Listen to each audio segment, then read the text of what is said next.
You know, by Newton's second law, F is equal to ma. F is applied force, mass and acceleration. From here you can find out acceleration, that is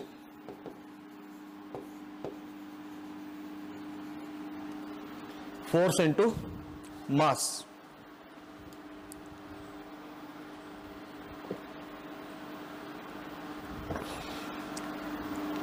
So what is friction? Write down. It is an opposing force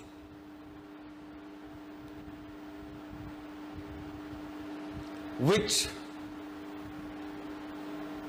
set up between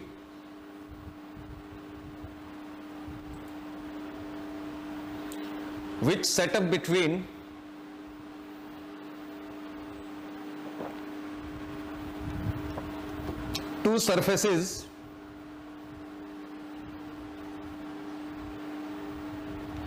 of contact. When one body tries to slide or roll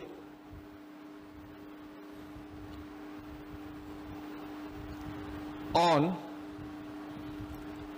the surface of other body,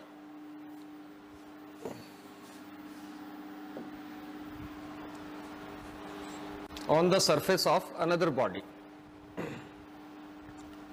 तो मैंने क्या बताया, ये कोई table है, इसके ऊपर कोई बॉडी है, या तो ये चल रही है तब, या चलने की कोशिश करती है तब, या कोई और बॉडी है जस्ट लाइक बॉल, या कोई और बॉडी है जस्ट लाइक सिलेंडर. ठीक है, ये रोलिंग आ गया, रोल. ठीक है, स्लाइड, रोल. जब बॉडी स्लाइड करने की कोशिश करती है या स्लाइड हो रही होती है, या बॉडी किसी दूसरी बॉडी के ऊपर, दूसरे सरफेस के ऊपर रोल कर रही है या रोल कर रही है, तब एक फोर्स इन दोनों सरफेसेस के बीच में एक्ट करती है. That force is known as force of friction. That force is known as force of friction. बना लो इसको जल्दी से.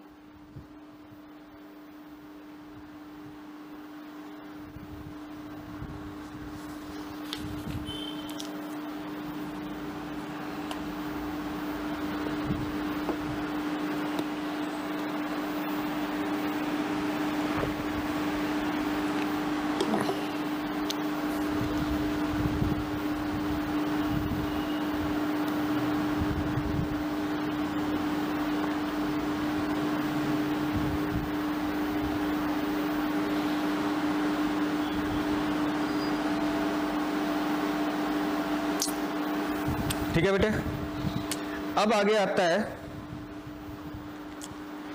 Types of friction.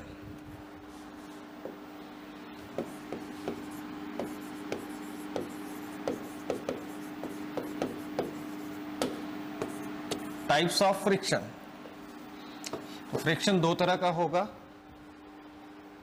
ठीक है, one is static friction,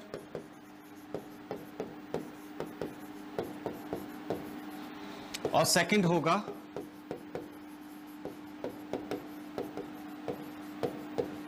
interesting है, ध्यान से समझिएगा, बहुत मजेदार है.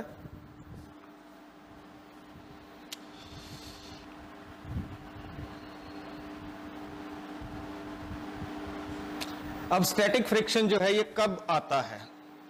जब एक बॉडी दूसरी बॉडी के ऊपर स्लाइड करने की कोशिश, जैसे आप एक टेबल को फर्श के ऊपर खींचते हो, तब टेबल को क्या कर रहे हो? स्लाइड कर रहे हो. बुक को एक टेबल के ऊपर धकेलते हो. ठीक है, तो उस केस में जो फ्रिक्शन रहेगा वो कैसा रहेगा? स्टैटिक फ्रिक्शन रहेगा. तो स्टैटिक फ्रिक्शन की डेफिनेशन लिखिए. It is an opposing force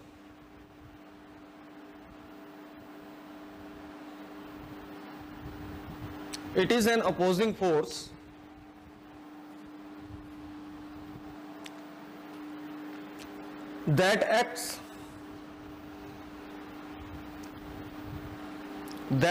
acts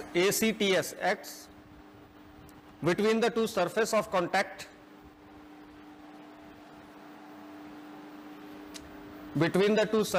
contact of two bodies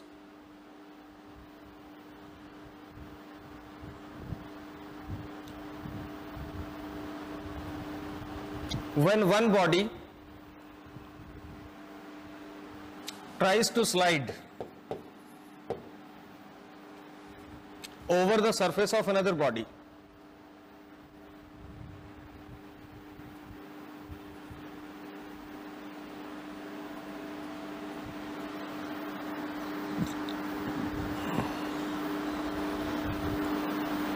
Second is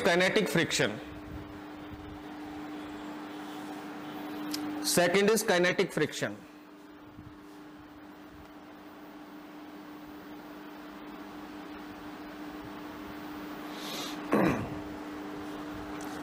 इसमें क्या ट्राइज टू स्लाइड,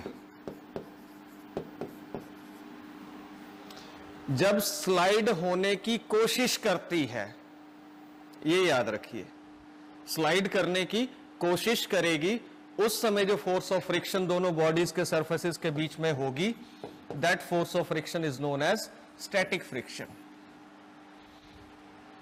अब दूसरी आती है काइनेटिक फ्रिक्शन. बड़ा इजी है, ध्यान से समझिए. जब बॉडी स्लाइड कर रही हो,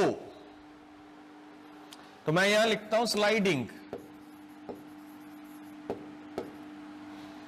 तब इन दोनों के बीच में कोई फोर्स लग रही होगी, that force is known as kinetic friction. तो दूसरा है काइनेटिक फ्रिक्शन, लिखिए.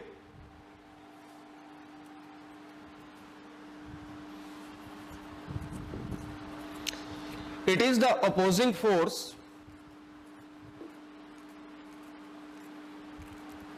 which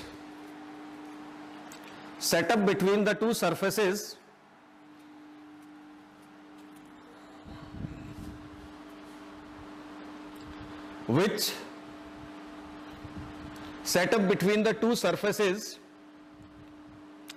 of contact of two bodies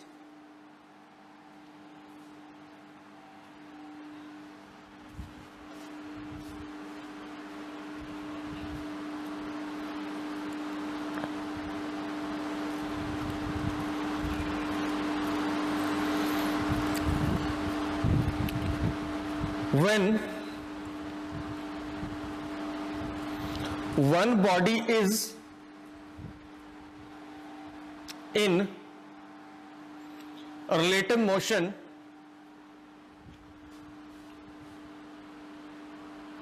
over the surface of another body. When one body is in relative motion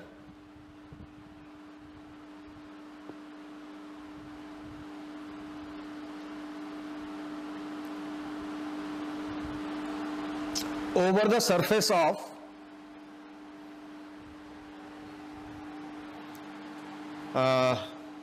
another body.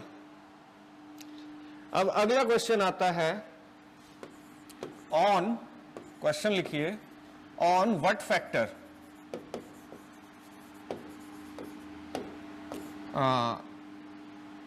static friction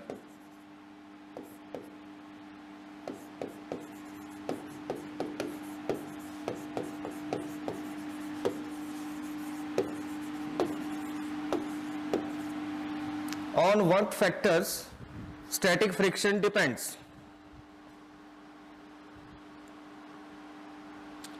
Write down first factor, it depends upon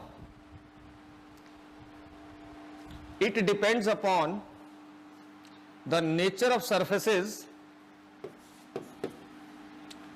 depends upon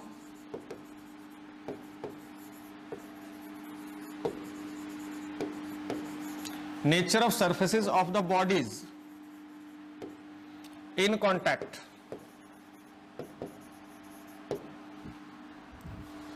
कि surface कैसे हैं, plane है, smooth है या rough है। Surface rough है दोनों के, या एक का सरफेस रफ है दूसरे का स्मूथ है, या एक का स्मूथ है दूसरे का रफ है, या दोनों के स्मूथ है या दोनों के रफ हैं। तो इस नेचर के ऊपर डिपेंड करेगी।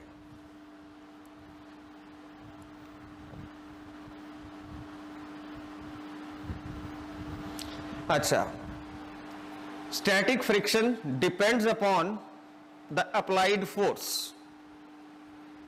कुणाल ठाकुर लिखो, static friction depends upon the applied force.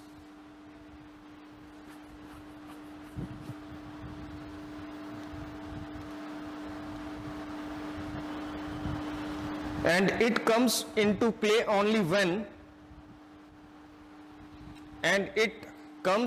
play only when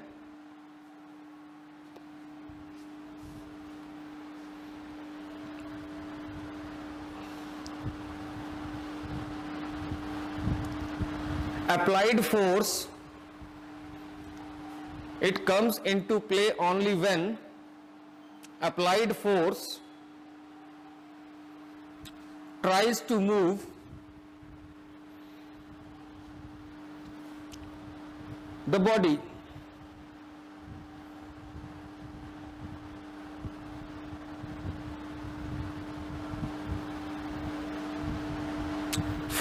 third लिखिए,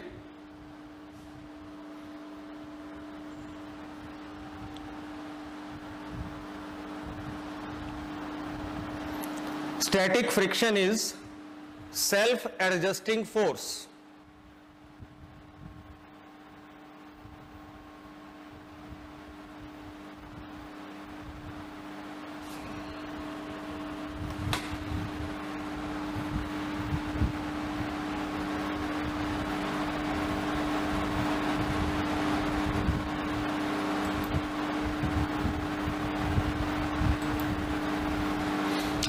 Static friction is self-adjusting force.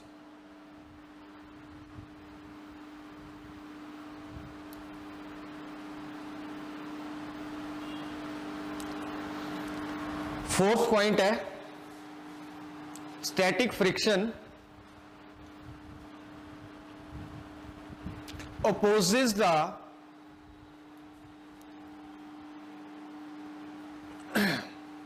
impending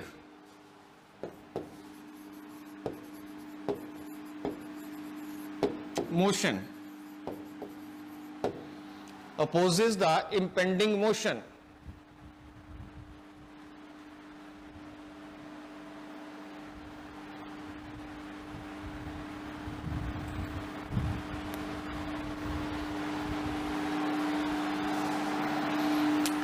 ठीक है, तो चार चीजों के ऊपर स्टैटिक फ्रिक्शन जो है वो डिपेंड करता है।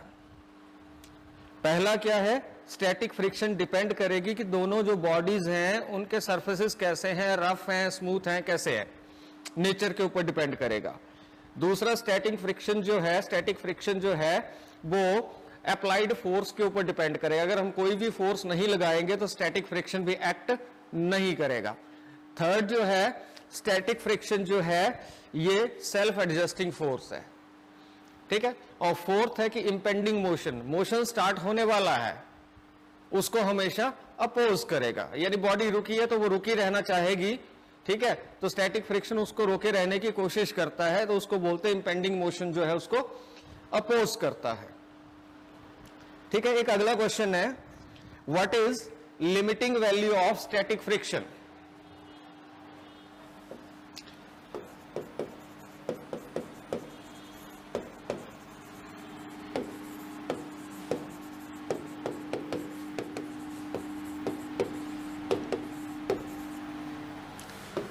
What is limiting value of static friction?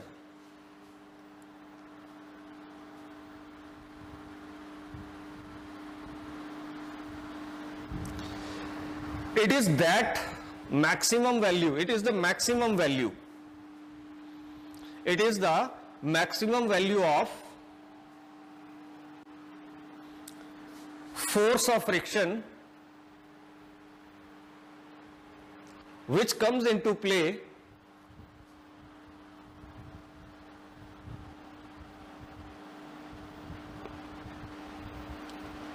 before a body just begin to slide, before a body just begin to slide over the surface of another body.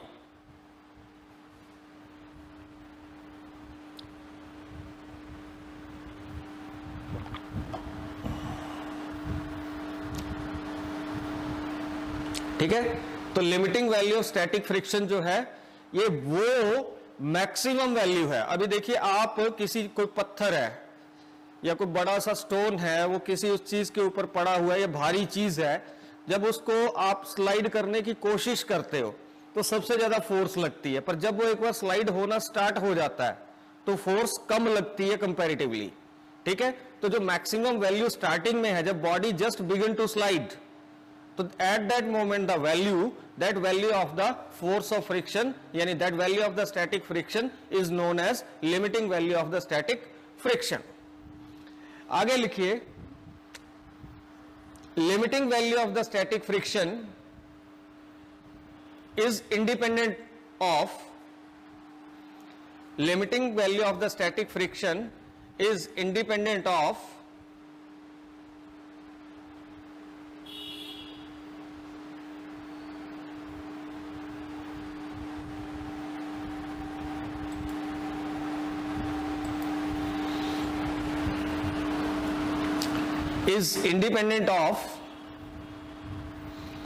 area of the surfaces of the two bodies in contact. Area of the surfaces of two bodies in contact.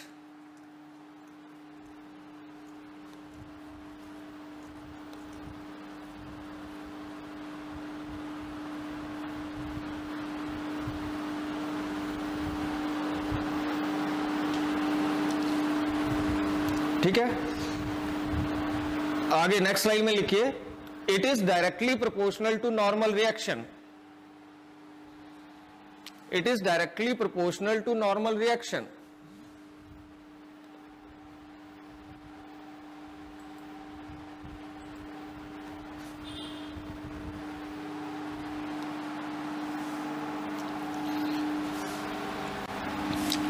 अब जैसे ये कोई table है, उसके ऊपर आपने कोई notebook रखी है, बुक रखी है, इसका वेट क्या होगा, वर्टिकली डाउनवर्ड होगा, जो कितना होगा mg। ठीक है, तो उतना जितना ये वेट है उतना ही इस बॉडी के ऊपर क्या लगता है, ऊपर की तरफ को नॉर्मल रिएक्शन लगता है। तो कैपिटल R क्या आ गया, कैपिटल R इज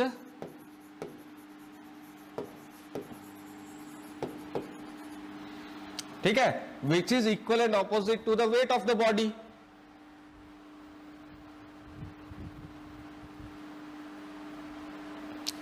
तो मैंने क्या कहा कि स्टैटिक फ्रिक्शन जो है इसको मान लेते हैं Fs से लिखते हैं, और इसकी लिमिटिंग वैल्यू जो है वो है इसकी मैक्सिमम वैल्यू। स्टैटिक फ्रिक्शन की मैक्सिमम वैल्यू किसके डायरेक्टली प्रोपोर्शनल है, नॉर्मल रिएक्शन के डायरेक्टली प्रोपोर्शनल है।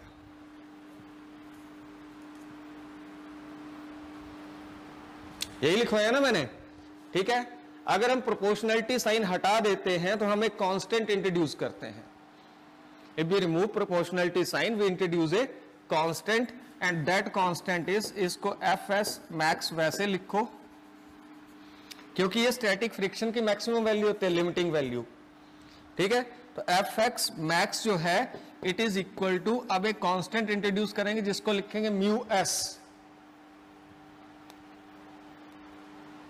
और ये μs जो है into r, where μs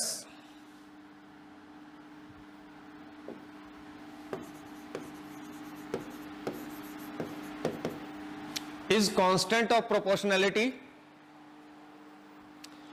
is constant of proportionality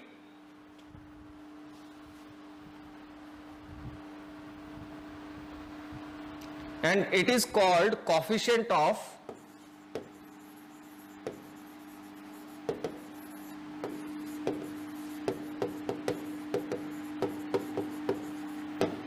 static friction.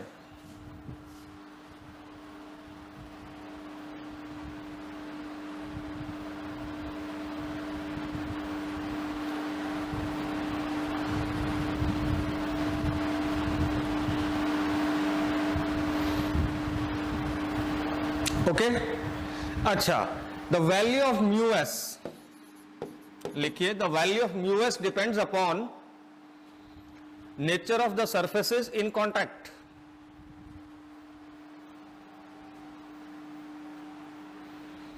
The value of mu S depends upon nature of surfaces in contact.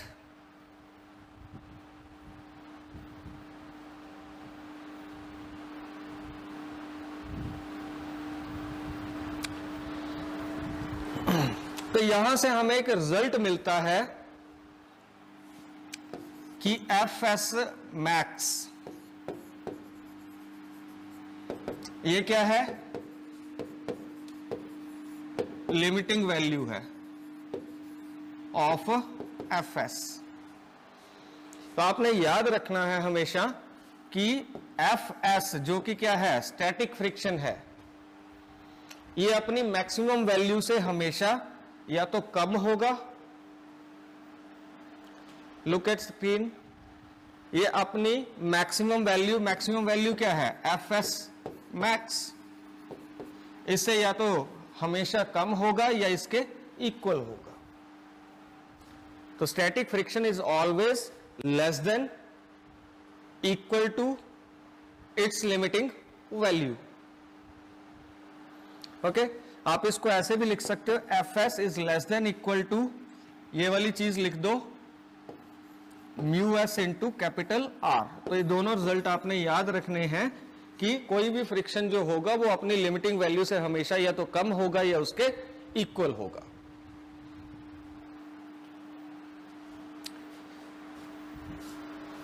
तो ये तो हो गया हमारा स्टैटिक फ्रिक्शन. बस आपने स्टैटिक फ्रिक्शन में एक ही चीज याद रखनी है जो सबसे इंपॉर्टेंट है कि ये फ्रिक्शन कब, ये फ्रिक्शनल फोर्स कब आती है, एक्ट करती है, जब कोई body just begin to slide होने वाली होती है. तो जस्ट बिगिन टू स्लाइड, ठीक है, स्लाइड होना शुरू हो गई, जब वो स्लाइड होना शुरू हो गई किसी भी सरफेस के ऊपर कोई बॉडी, तो जो फ्रिक्शन होगा वो स्टैटिक फ्रिक्शन ना रह के क्या बन जाएगा, काइनेटिक फ्रिक्शन हो जाएगा. जब तक वो स्लाइड नहीं हो रही है और स्लाइड होना शुरू करने वाली है, तब तक फ्रिक्शनल फोर्स जो होगी दैट इज स्टैटिक फ्रिक्शन. ठीक है, जब वो बॉडी स्लाइड होना शुरू हो जाएगी किसी सरफेस के ऊपर, तब जो फ्रिक्शनल फोर्स होगी उस फोर्स को हम बोलेंगे काइनेटिक फ्रिक्शन. अब अगला क्वेश्चन है, on what factors kinetic friction depends.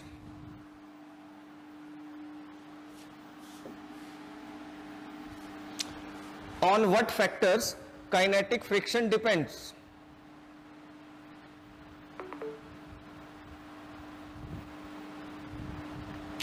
Number one, kinetic friction also depends upon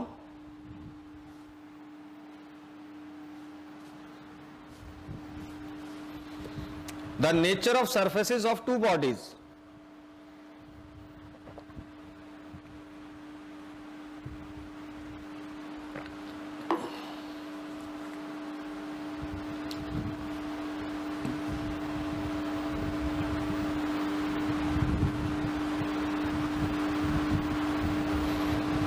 second लिखिए, kinetic friction is independent of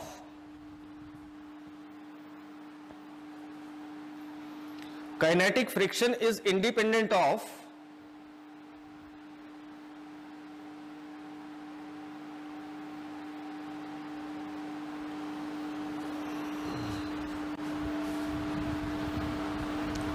area of surfaces of contact area of surfaces of contact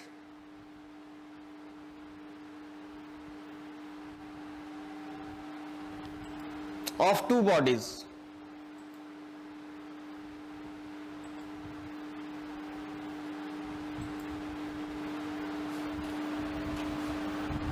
independent होगी, area के ऊपर depend नहीं करेगी, मतलब दो bodies के बीच में कितना एरिया आपस में कांटेक्ट में है। जैसे ये एरिया कांटेक्ट में है, ये इस बॉडी का भी इसको टच कर रहा है, इस बॉडी का भी इसको टच कर रहा है, तो इसके ऊपर डिपेंड नहीं करेगी, इस एरिया के ऊपर डिपेंड नहीं करेगी, ठीक है, इंडिपेंडेंट होगी। थर्ड लिखिए, kinetic friction is always less then limiting static friction. Kinetic friction is always less than limiting static friction.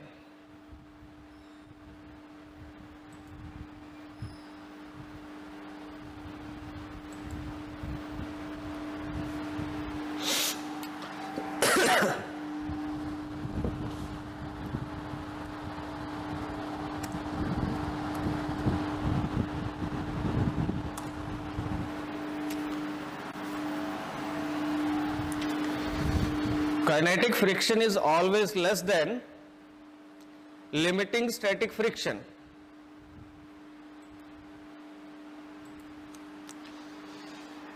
Next है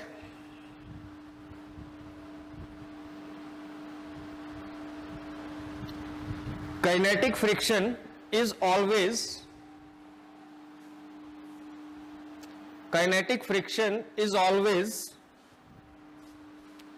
directly proportional to normal reaction. ये भी किसके डायरेक्टली प्रोपोर्शनल होगी, नॉर्मल रिएक्शन के। तो काइनेटिक फ्रिक्शन एफ के से लिखते हैं इसको, और ये डायरेक्टली प्रोपोर्शनल होती है नॉर्मल रिएक्शन के, ठीक है। तो यहां से अगर हम प्रोपोर्शनलिटी साइन को हटाएं तो एफ के इज इक्वल टू म्यू के into capital are.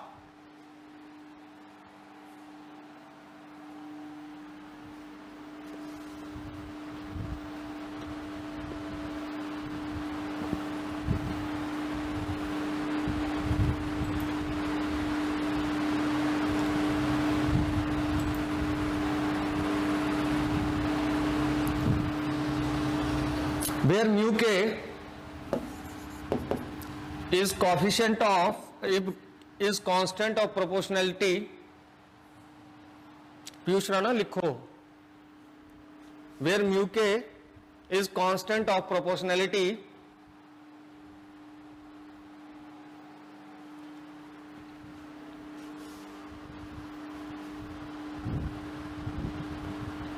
and it is called coefficient of kinetic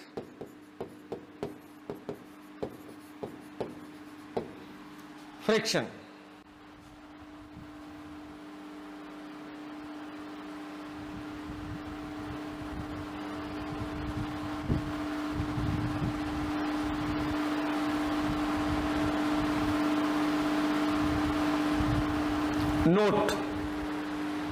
note लिखिए,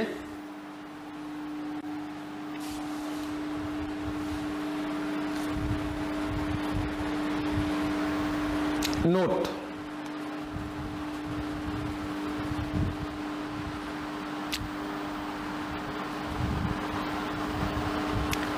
when the relative motion begin, when जब बॉडी चलना शुरू हो जाए, एक बॉडी दूसरी बॉडी के सरफेस के ऊपर स्लाइड होना स्टार्ट हो जाए या रोल होना स्टार्ट हो जाए, उस केस में क्या होगा? व्हेन मैंने बोला relative motion begin, in that case acceleration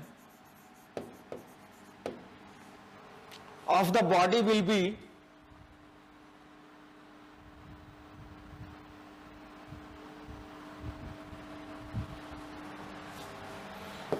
A is equal to F minus F K upon M। F जो होगा यहां पे applied force, A acceleration, F K kinetic friction,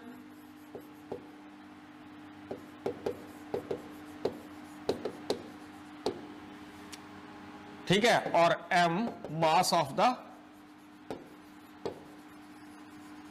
body.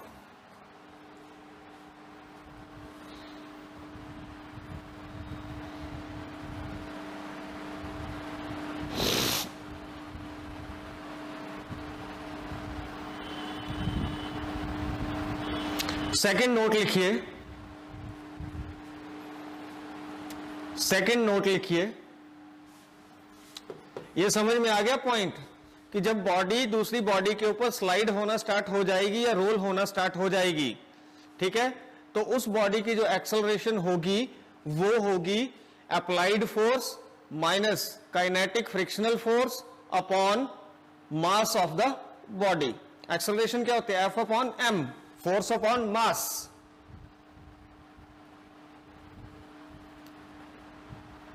Second, when body moves with constant velocity,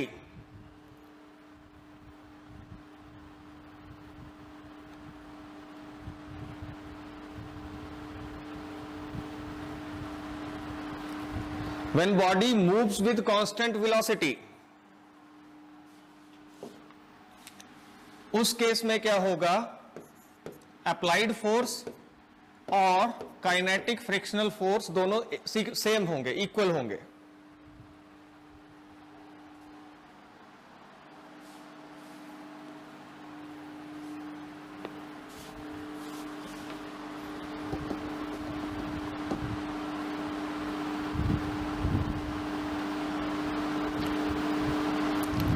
ठीक है, third note में, third note लिखिए, when applied force is removed, जो हम धक्का दे रहे हैं धक्का देना बंद कर दें तो जो बॉडी स्लाइड हो रही होगी वो धीरे धीरे धीरे धीरे स्लो डाउन होकर रुक जाएगी, मतलब उसकी एक्सेलरेशन क्या होगी? नेगेटिव हो जाएगी। फाइन। तो when applied force is removed, in that case क्या होगा कि एक्सेलरेशन जो होगी, अप्लाइड फोर्स हमने हटा दी, वैसे क्या थी acceleration? F minus F K upon M.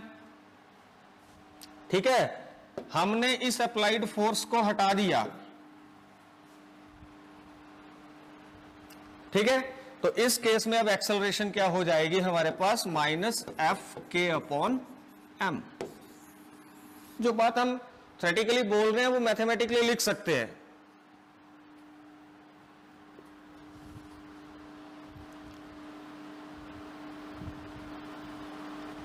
Due to this negative acceleration, body stops.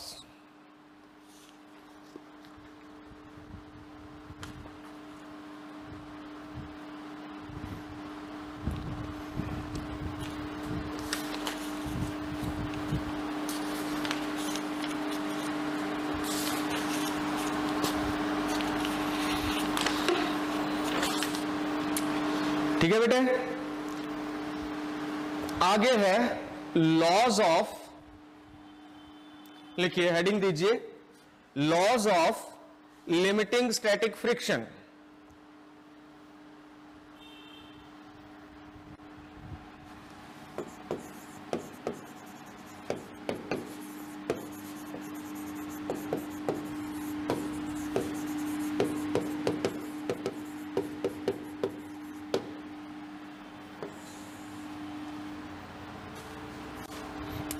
Laws of limiting static friction।